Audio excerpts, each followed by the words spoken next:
pasensya na po kahapon, hindi po ako nakapag-upload ng vlog kasi po may nangyari sa akin na edit. Yung ginawa po namin kahapon ay nag-locate po kami ng area na may tubig. Kaso nga lang, lahat po ng area na nakita nila sa taas ng bundok ay medyo basa pa dahil katatapos lang po ng tag-ulan. So, napag-desisyonan po namin ng aking uncle na by March na lang po kami maghanap ng location para hukayin yung lupa kung may tubig. Kasi tuwing tag-init po dito sa amin, nawawalan po kami ng tubig. Promise, kahit nasa probinsya po kami.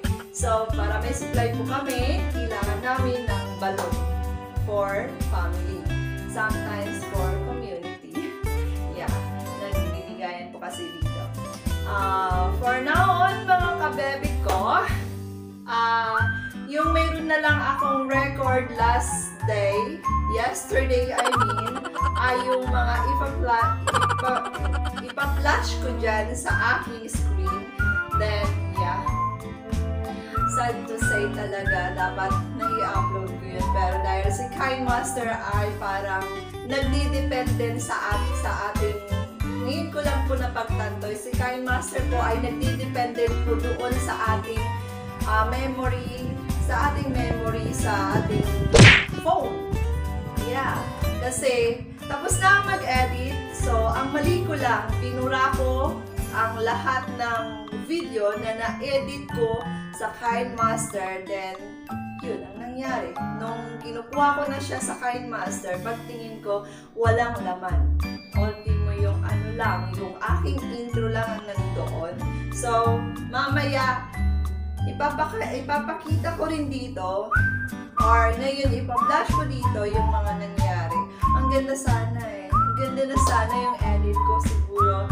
Siguro matutuwa kayo doon kasi halos lahat ng video ko, halos makikita niyo yung halfway papuntang ilog from my house to ilog proper. Just ang ganda ng view. Ang kumuha nun yung anak ko. Kaya medyo may talagang malikot yung camera. Kahit sa akin naman malikot yung camera ko, diba? Yeah! Yes, mga kabebe! Ito po ang ating outfit kasi kailangan natin papayat. Medyo mataba. Malusog tayo masyado ngayon. Sobrang lusog po talaga natin. Pero magde-December na naman. Kaya, diba? Tayong mga nanay, tayong mga, walang love life. Tayong mga nanay, sige lang, pag meron, balat lang. Ganun lang. Welcome to Mami Jen! Mami Jen! Picnic po kami. Joke lang. Maghanap po yung anak ko ng ants. Si Kuya Nathan ay maghanap ng ants. Ano hanapin ni Kuya? Ants! Yeah, ants! Kasi si Kuya ay mahilig sa mga insekto. Ayun po, ang kanyang hobby ay ang maghanap ng ants. A few moments later. Oh.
kalimutan mag-subscribe at makitabig natin ang bell button sa gilid para lagi po kayong update sa aking mga vlog. Maaari din po kayo mag-comment sa ating comment section sa baba para sa mga gusto ninyong topic sa next vlog natin.